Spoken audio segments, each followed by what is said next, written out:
దైద అమరలింగేశ్వర స్వామి గురజాడ దగ్గర, గుంటూరు జిల్లా, కృష్ణానది ఒడ్డున కలదు.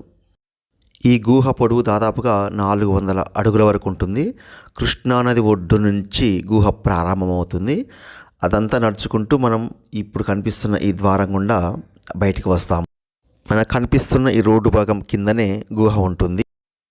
అంతా చూసుకున్నాక బయటికి వచ్చేటటువంటి మార్గం ఇది. కృష్ణానదిలో స్నానం చేసి అక్కడి నుండి గుహలోకి ఎంటర్ అయ్యి మళ్ళీ ఈ ప్రదేశం గుండా బయటికి వస్తాం.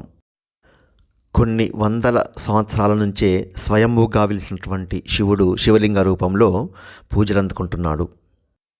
గుడి వరకు కూడా చక్కని రోడ్డు ఉంటుంది, అడుక్కుంటూ వచ్చేయచ్చు. కాకపోతే సింగిల్ రోడ్డు ఉంటుంది, మలుపులు బాగా ఉంటాయి, చాలా జాగ్రత్తగా రావాల్సి ఉంటుంది.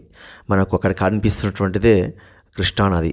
అంటే మనం ఆ కృష్ణానదిలో స్నానం ఆచరించి పక్కనే ఒడ్డునే గుహ ఉంటుంది. ఆ గుహలోకి మనం ఎంటర్ అవుతాము.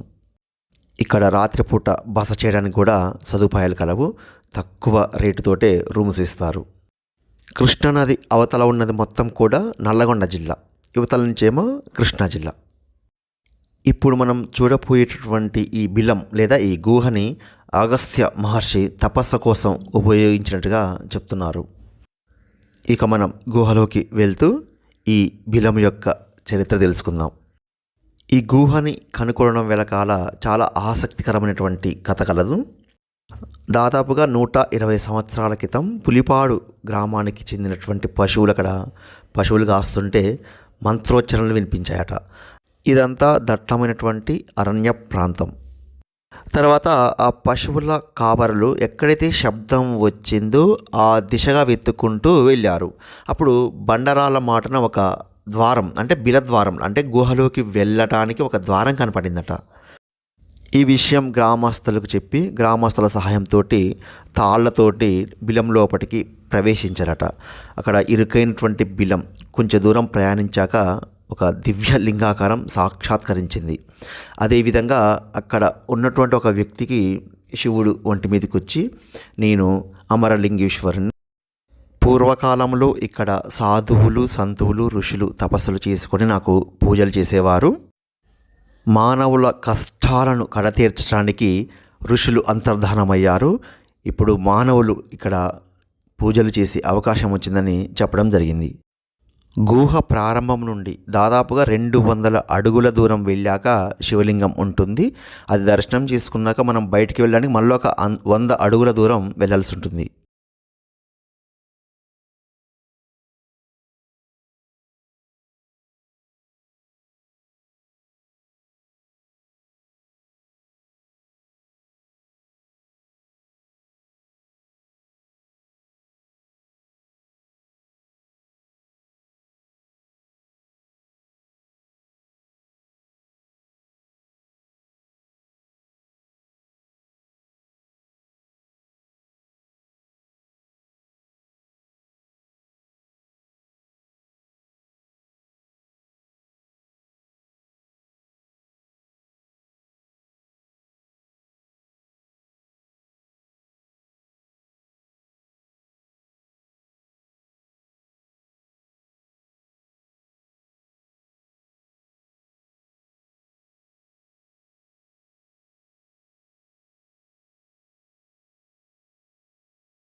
ఈ గుహ లోపలనే మళ్ళీ ఇంకా చాలా చిన్న చిన్న గుహలు కూడా ఉన్నాయి.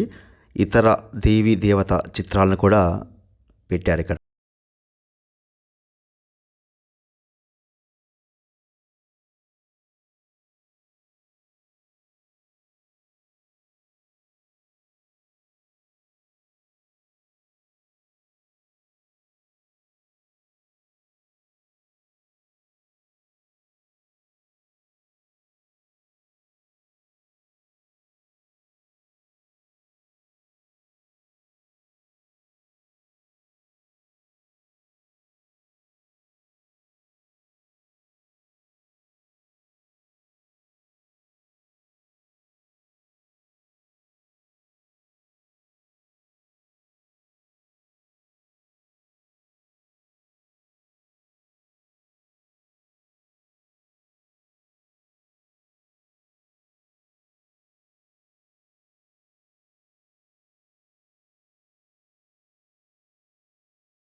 కాసేపట్లో మనం ఇక పూర్తిగా బయటకు వచ్చేస్తాము. బయటకు వచ్చే ముందు ఈ బిలం ఎలా ఉంటుందో చూపిస్తున్నా.